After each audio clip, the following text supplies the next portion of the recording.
worn out town, paint peeling off them old brick signs. Folks work hard, keep their heads down, trying to hold on to better times. Used to leave your door unlocked at night. Now everybody's got a camera on. Still got faith if we get it right, we can fix what's gone wrong. Ain't about talk, ain't about show. It's about the way we live, the way we know. Let's get back to dirt roads, back to porch lights, neighbors standing up when it ain't polite. Cold beer, hot true stars up above, a little less noise and a whole lot of love. Red, white, blue ain't a trend we chase. It's sweat on your shirt and calloused hands grace. If we're gonna stand, we don't stand apart. We gotta get back to heart.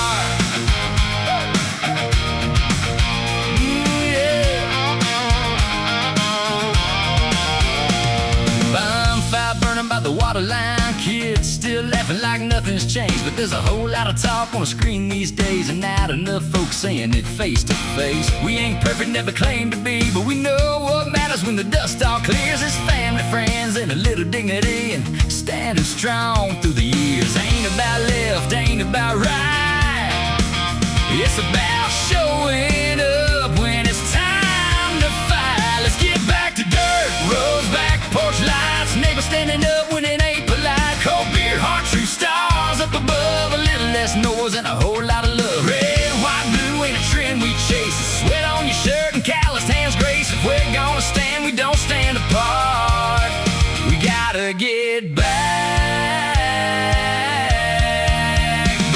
to heart.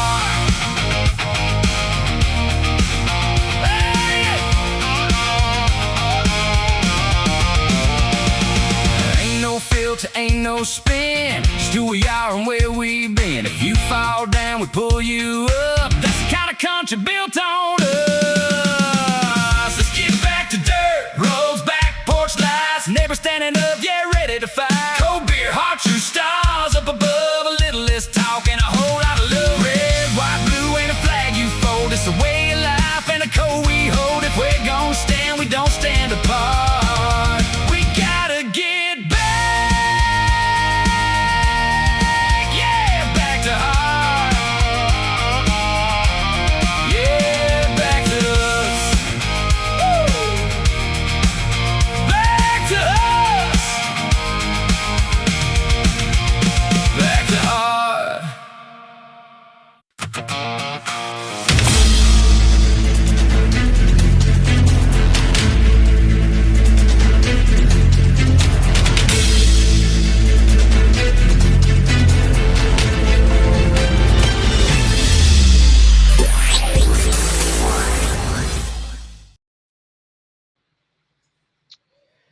Good evening and welcome to tonight's special report from Apex News, Above the Noise. I am joined as always with my friend Craig Blanton. I am Kyle Thompson, and tonight we are actually joined by a special guest, our friend Farzad.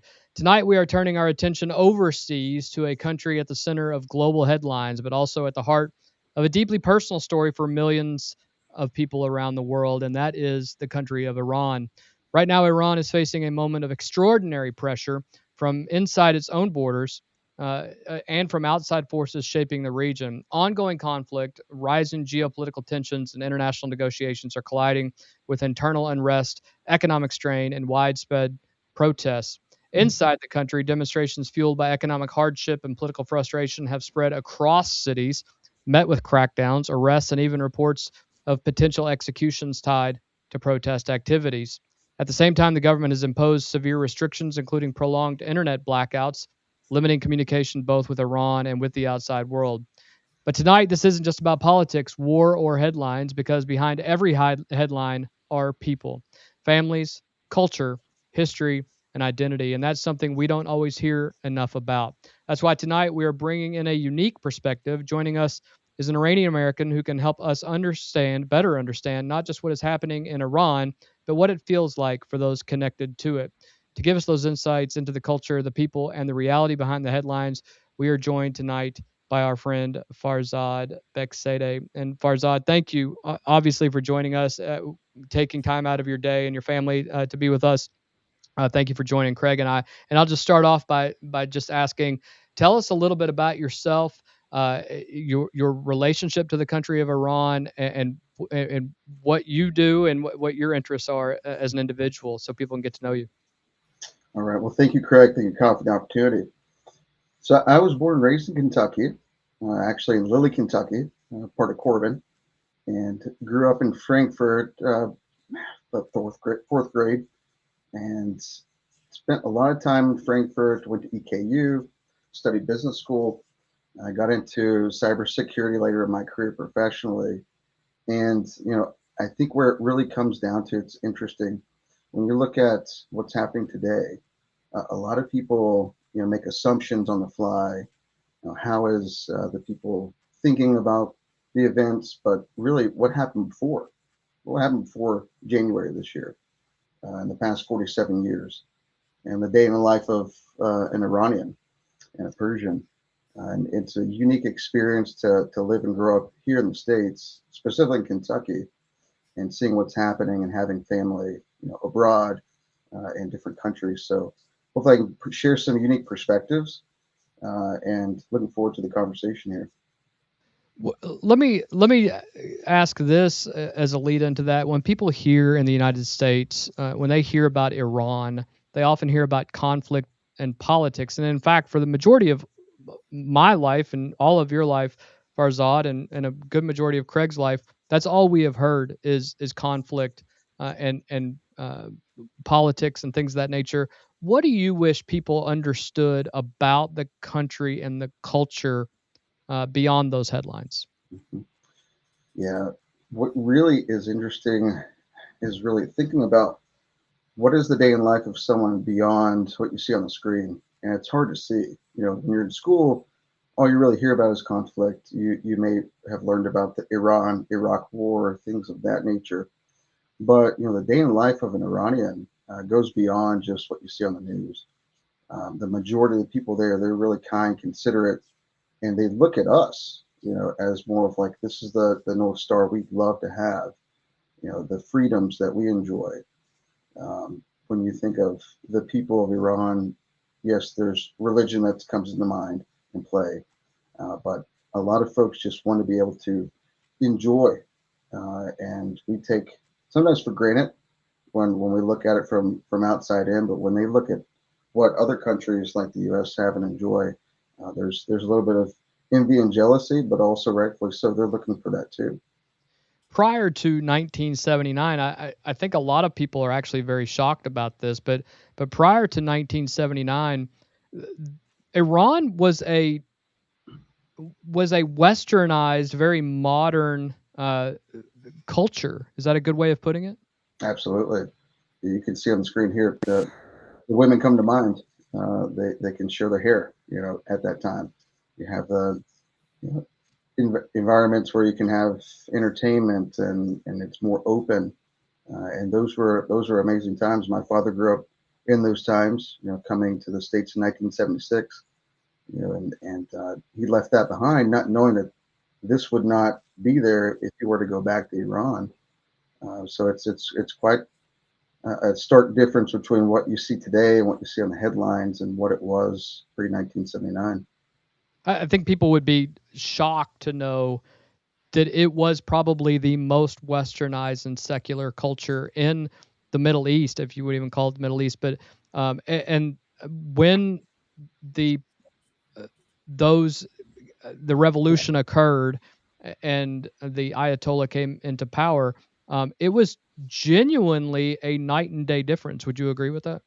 It was. It really was. I mean, even economically, U.S. spent a lot with systems contractors, engineering companies, oil and gas. There was so much, and it was a revenue booster, but also for tourism. You look at what's going on now and what could be. Pre 1979, that was one of the places to go when you go to skiing, which there is skiing in Iran, believe it or not. It's not Right. just Yeah. deserts, Mountains, yeah. mountains, and you have the southern part, the northern part that's tropical. So there's a lot from a geography perspective alone that Iran had to offer them, and it still does. We saw a video there of the Shah, and there was a traditional monarchy in place prior to that. They had a parliamentary monarchy there. But can you tell us the difference, at least from your parents' perspective, or for your father's perspective, and those family members that you had, of how life was genuinely different? Yeah. I think the biggest piece, again, just going back to what we enjoy, is the freedom of choice. At that time, you could be a Christian, you could be a Jewish, denomination, you could be a non-denomination, or you could be Muslim, and it was supported. You could go out and grab a beer, right? There's bars there, entertainment. Women and men could commingle, believe it or not. You could go to a soccer match, and you could be in the same stadium. Today, none of that's possible. If you do that, there's consequences, and some do it, in a secretive manner, just like you would imagine as a human. You're going to be able to find ways to do what you want. But I think that's the biggest thing, is being able to do these things that we do in the U.S. In an open society, and there you can't. In 1979, a lot of people don't know this, but in 1979, a theocratic government came in and essentially took over all aspects of everyone's life. I mean, imagine if that happened in the United States, where a religion essentially controls every single thing that an individual, your family, your future, how you worship, what you do as a profession, how you dress when you leave. It changed all of that almost overnight. What were the real impacts on the family, on just human life for folks in that area? Yeah, there was a lot of confusion, right? And while some was looking forward to what the change could be, right, because there are people that were pro the change, when it happened, it was shocking.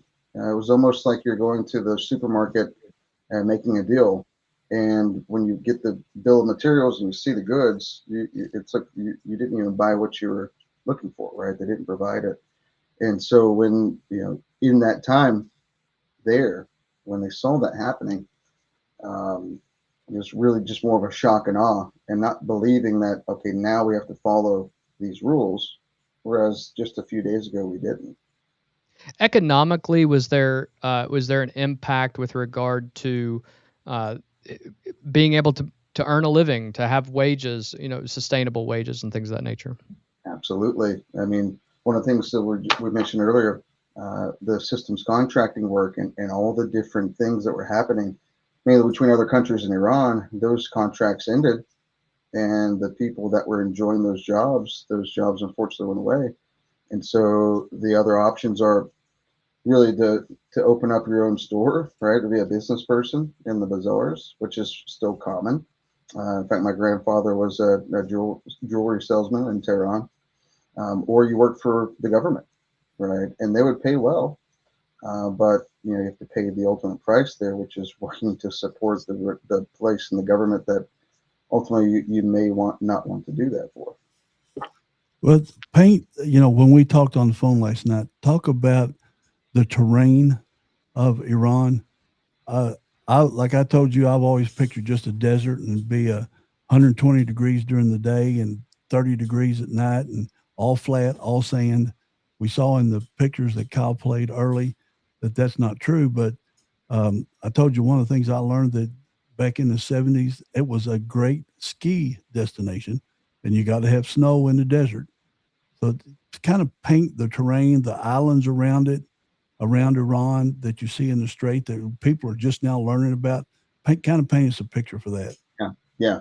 There's two paintings I'll hopefully be able to picture for you. So Tehran, imagine being in Denver, Colorado, if you've traveled there, right? You have the mountain ranges in the background. That is very similar to Tehran. I think one of the big differences is the pollution. In Tehran, it's a little more polluted in the air quality itself, and there's reasons for that beyond just people driving around their cars. And then if you go further south, there's islands. Sakish is one of the ones we mentioned earlier, and that is a really awesome place to go vacation.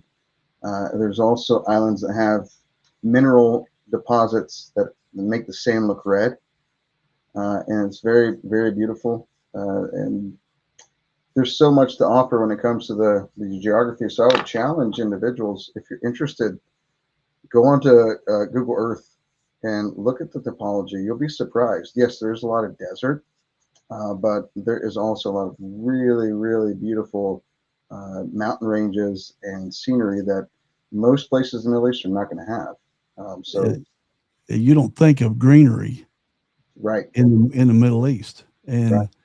and another big contrast over there today versus here and what it was in the 70s.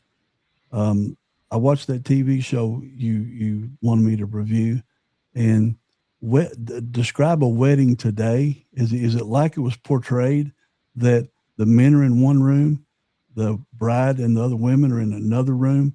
There's just total separation, no mingling, kind of thing. Yeah, so there is to an extent. It depends on who's going to be attending the wedding. If you catch my drift. Uh, Hmm. so I have attended a wedding in Iran. It was 2010. One of my cousins, and it was very similar to what you'd see here. Right, we call it Arusi. Arusi is a celebration for wedding, and so co-mingle right with men and women, and there's certain traditions that are a part of the Persian wedding. In fact, I'll be doing that hopefully here in June here in Louisville myself. Yourself, yeah. So, Congratulations. yes, Yeah, congratulations. thank you. So, I think the other thing that folks don't know or understand is since 1979, there has been a cultural shift with regard to um, uh, there is not a lot of personal. Uh, uh, you can't have your own personal drive. You are subservient to the state. Is that a fair way of putting that? To an extent, there is still freedom of choice to some degree as far as your career goes. This is not like North Korea or China where you have to do X, Y, Z. But if you're working for the government, they're going to task you with specific duties and roles and responsibilities, and you may not be able to choose as much there. I think there's still a strong presence for entrepreneurship, but right now, with the economy and what is being done to it, it's hard to still make a living. What Over the about, last, go ahead, oh, Greg. No, go I was ahead. going to say, soccer. We talked about soccer and other sports. Um, do you think that with this conflict going on, that Iran will participate in the 2028 Olympics? Because I know there's some contention there, and they're always a really good soccer team on the world stage. Yeah, and I was actually looking forward to maybe seeing them play in the States. Right now it's up in the air. You read some stuff in the news that we're not going to allow them to come. Others saying it may not be wise for them to come. I think it depends on what happens over the next few weeks and month or so leading up to the World Cup. How Is it like in Australia where a couple of the women's soccer team, what do you call it when they leave the country? defect? They defected. I think it was originally most of the team, but it ended up being just three or four of the ladies. Mhm. Is that part of the fear of them coming over here to America? That would be certainly, if you're looking at are they going to one protest what's happening or depending on what happens, try to stay. So it's a part of what at least the freedom of choice is be much harder for them to be able to do that. Let me ask you just a general question from somebody who has family still in Iran, and uh, when you see individuals, regardless of whatever their political affiliation is, co-opt the Iranian protests, if you will, or the Iranian, uh, we're gonna pick up the ball for you, if you will, and take on the cause. When you hear them say things like the free Iran, stop the bombing, things of that nature, how does that correlate with what the people of Iran truly feel after 47 years of true oppression? Yeah, yeah. I want to appreciate the question.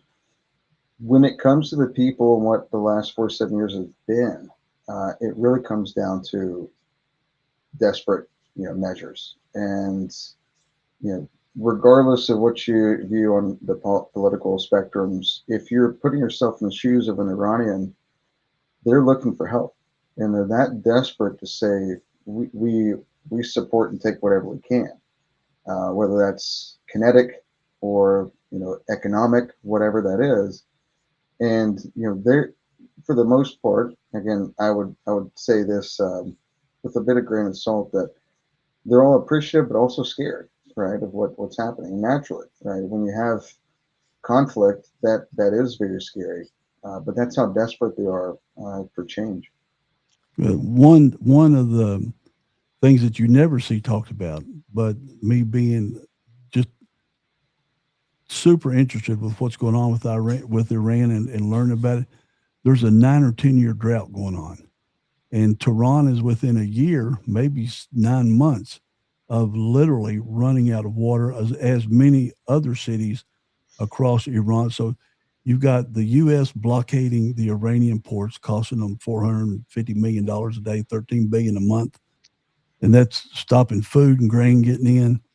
Plus, you have the drought that, like I said, literally Tehran and other cities will be dry. They'll be out of water. I think they're already rationing it. They'll be out of water in less than a year. So that's putting a massive hurt on the citizens, correct? That's right. That's right. I mean, again, put yourself in their shoes. What would you do, right? Where can you go? Especially right now, it's very challenging for anyone to be able to leave without checkpoints, things like that. And where are you going to go? When you hear of the struggles of folks in Iran right now, what is it that you want people to understand what life is like now and why it is considered oppressive, if you will, or not up to livable standards? And you obviously can talk about, Yeah. the all of the environmental issues that may be going on, but I want to kind of hone in on what's daily life like now for folks in just the everyday Iranian lifestyle. Yeah, yeah. So I would say let's back up before all the conflict in January. If we just look at last year, the day in the life of an Iranian citizen, if you're a man or woman, very different. Just stop right there. The lifestyles that we enjoy here, again, being able to go out, do things and whatnot, you can't do that in Iran. When you're a woman, even the voting, if you're in a court system, the men in Iran outweigh vote. It was 2 to 1. So depending on what happens, you may be in a very, very difficult situation depending on what sex you are. Now, when you're looking at this year, what frustrates the situation even more is that school systems are closed. Businesses are not running normally.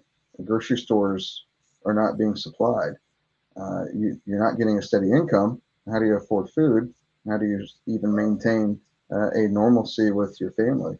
And that's right now what the Iranian people, for the most part, are having to deal with. And that goes without being said. And they can't communicate what they want to share because of an internet blackout that's been going on for over 40 days. Yeah, and if you don't have water, you know, get back to the old days. If you didn't have food, you grew your own food. Mm-hmm. If you don't have water, you can't even subsistently live to feed your family. And it's so. I don't think people understand the degree of devastation that's going on over there right now. You think there's some bad things going on here. There's nothing in America that can touch what Iran is going through right now. Don't you agree? Yes, and everything's in perspective. Again, I appreciate where I'm at, what my dad had to do to get here, right, and sacrifices he took. So I don't take for granted, what I have here. But also when you look at what's going on in Iran, it hopefully makes some appreciation a little easier for citizens here, and they can hopefully find some empathy for the people of Iran. Talking about that in particular, I think I have been taken aback by the amazing Persian culture that was in Iran and will be in Iran again at some point, because that culture will withstand these hard times. But my question is, can you tell the people what Persian culture means? And because I see people all over the world who have this culture in them, and that is millennia old. This is one of the oldest cultures out there. This is one of the cradles of civilization, and one of the greatest melting pots of civilization was in Persia. Tell us what being Persian means to you. There's definitely a sense of pride, and if you talk to any Iranian / Iranian Persian, they'll mention that because there's over 2,500 years of history. Biblically, King Cyrus, King Darius, they're in the Bible. Those are ancient Persians. When you look at the 1960s, I believe, that was when Shah was in power, they celebrated the 2,500 year celebration for that. So with that becomes the culture, the food. If you find a good Persian restaurant, check Nashville, check Cincinnati. There's not many in Kentucky, unfortunately. Yeah, right. Nima's Grill used to be one that was in Brentford. Yeah, it was. Yeah, very good. Very popular back then. But the food is a big piece of the Persian culture. Definitely something I look to when I get to go back to Iran. You have been to Iran a few times, and you hold dual citizenship. Tell us a little bit about what it's like for you as an American living in an American culture to go to Tehran or anywhere in Iran. It's special. The first trip I was pretty young, and I remember the trip. We got family footage. The second time, a little bit more. I was in high school. Third time in college, and then I worked for a systems contractor, government company. So I tried not to travel over. Yeah. Got back into the public sector, and then made the trip the fourth time in 2022. And every time, when my family would introduce me to their friends, say, "Oh, you're from America. Tell me about it." Right? We love America, and they're so fascinated. And you get through the red carpet treatment, even though just trying to visit family. People just really fascinated to know, how is America? We love it, and the curiosities, the answering questions. That's pretty cool to be able to do that and share that. I've never really had a bad experience when it comes to, oh, you're an American, you shouldn't be here. I've never came across that. It's amazing. Just goes to show that the people of Iran, going back to the point, they want what we have. Well, and it's funny you mentioned that, because for the last 40 years, throughout the 80s and early 90s, and even after the Middle East conflicts that we've had in the early 90s and in the early 2000s, all you see on TV is death to America. We hate Western culture, the great Satan and all these things. So you're telling us that the people of Iran, not the propaganda of Iran, but the people of Iran truly enjoy Western culture. Is that a fair statement? 100%. The minority is one thing. The majority of people, right? The massive majority of people in Iran have that viewpoint that they want to see freedom. They want to have those rights, and whatever everything else says is noise. And unfortunately, you're going to hear it, because even the minority can be loud and be the loudest on it. So it's 100% true that is their viewpoint for the majority. Well, Kyle's got a picture he's going to put up showing how the world is avoiding the Iran area and the Iraq area.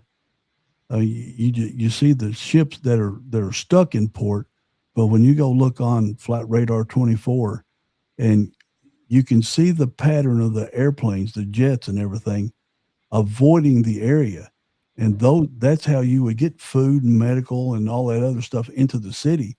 But they're just flat afraid to fly in because they would be mistaken for some other country's military Mm-hmm. aircraft.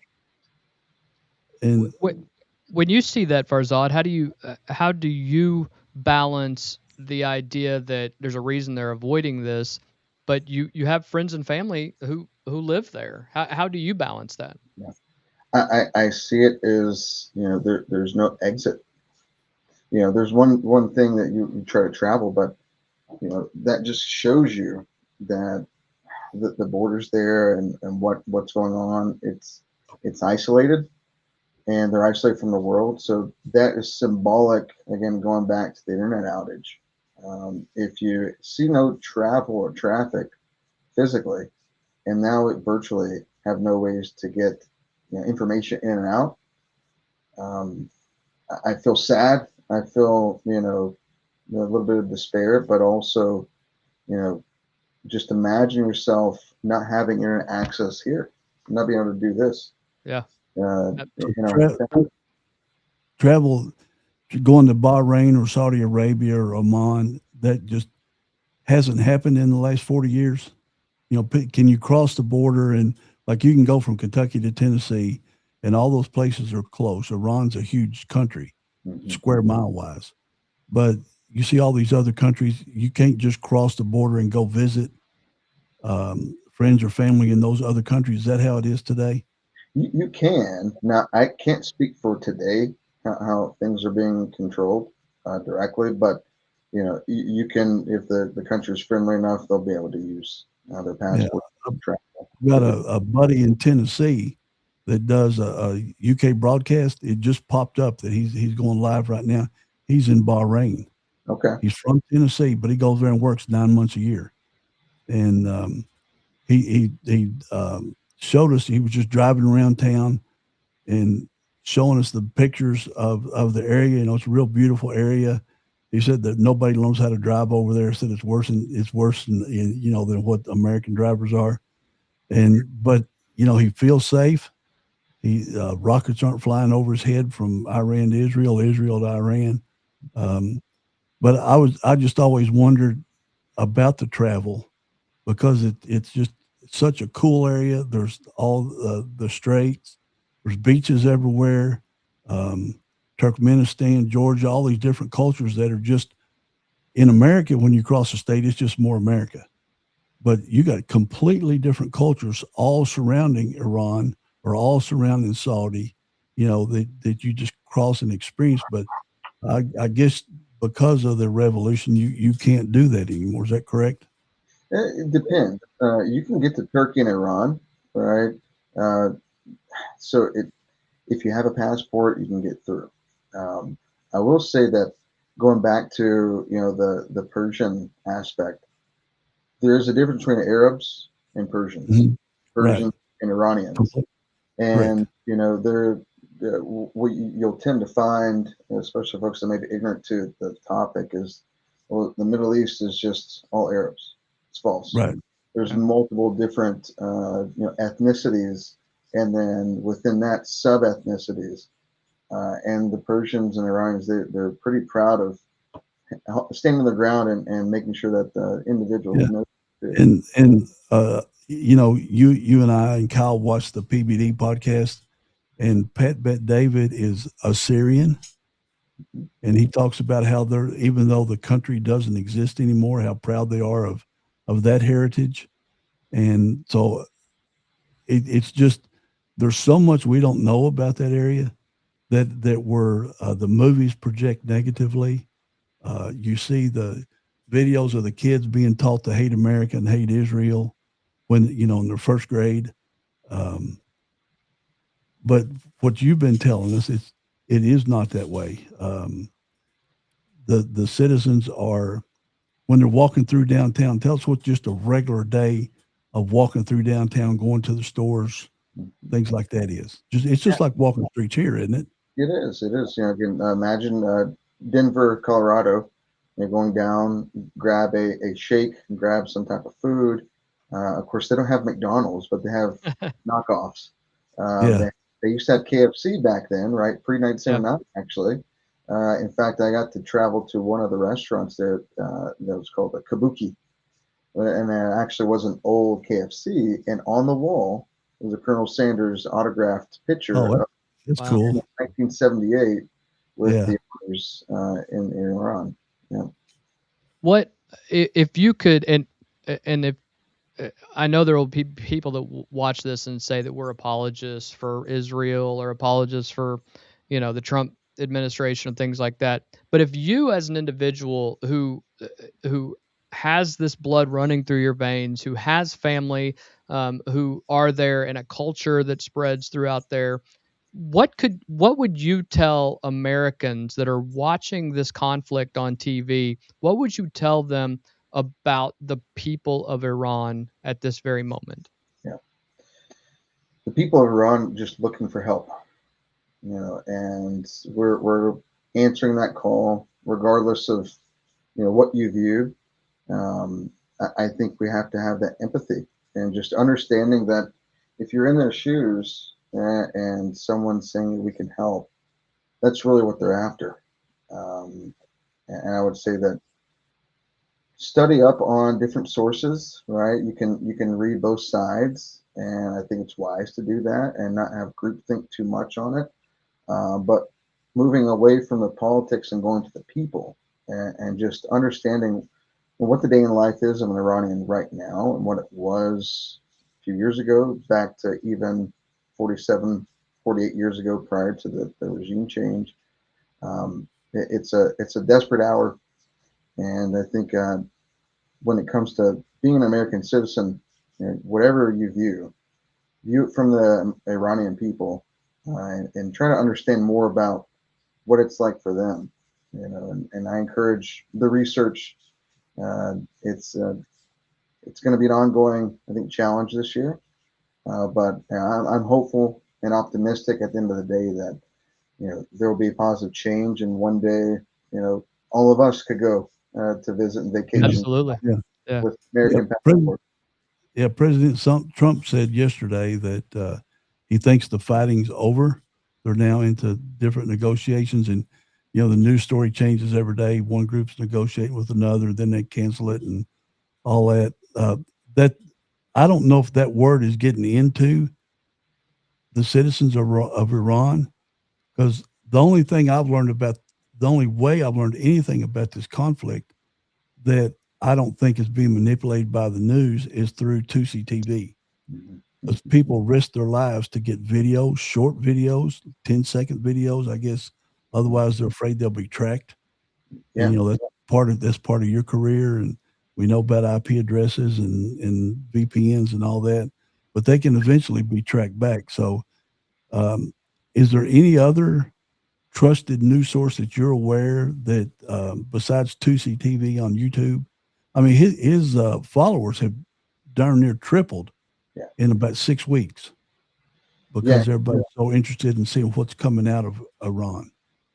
Yes, he's been pretty consistent, and I've watched it for over a year, even when the conflict happened last June. And you can take his words and then look at what you see on mainstream media, right, to do comparisons. I think that it's really important to have multiple sources. Unfortunately, it's very challenging to have that because of the internet blackout. You can only get a few megabytes of data, Right. right? Just a And few so that's seconds. why it looks like you're back in the stone age of technology, Right. right? Individuals have Starlink. That's very challenging and dangerous to have because they can triangulate those devices and find out. So, the bombs and the conflict when it comes to that is one thing, and that's horrible, but just as bad, and I think long term more devastating, is just the lack of information flow. Because you're right, Greg. I don't know if my family fully knows, or other friends, and what's going on and the communication there. So it's scary times. Well, I will. I'll turn that question back to you then. At some point, they will be able to hear from the outside world. We know that that will be the case. If you, as an American who is also an American Iranian, if you could speak to the people of Iran right now, and I know we didn't talk about this ahead of time, but if you had anything to say to them, what would you say? Yeah, you know, stay stay positive. I know it's very hard. There'll be better times ahead. I believe that. I believe that if you look at desperation, you look at despair, that follows. So, it's easy for me to say that because I'm enjoying being able to live in the United States. But the positivity, hopefully, that'll outweigh the negative, and better days will be ahead. Well, I can't thank you enough, Farzad, for being here, for taking the time to talk to us. I think it is so crucial in this day and time to be able to get information from people who truly know. You're not just in a silo of information. Whether you're on the right or the left, you still don't know the whole story unless you talk to those who do. So I want to thank Farzad for coming on, for joining us tonight, and for sharing his perspective, because conversations like this matter, and they're going to matter in the years to come. It's easy to get caught up in all the headlines, politics, and conflict, but taking the time to understand the people and the culture and the human side of these stories, that's what really brings clarity to everyone. And as we've heard tonight, what's happening in Iran it isn't just a geopolitical story, it's personal for millions of people, both there and here at home.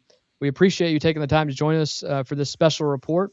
For more coverage like Tell your brother hi. Tell your yeah, brother we said hi. go, say hi to your family and everything. For more coverage like this, breaking down the stories that matter most, stay with us here on Apex Media above and Apex News above the noise. I am joined every single weeknight with my friend Craig Blanton. We've been joined tonight by our friend Farzad Beykzadeh, and I want to thank him again. I am Kyle Thompson. I hope you guys have a great night. Thanks for joining us. Thank you.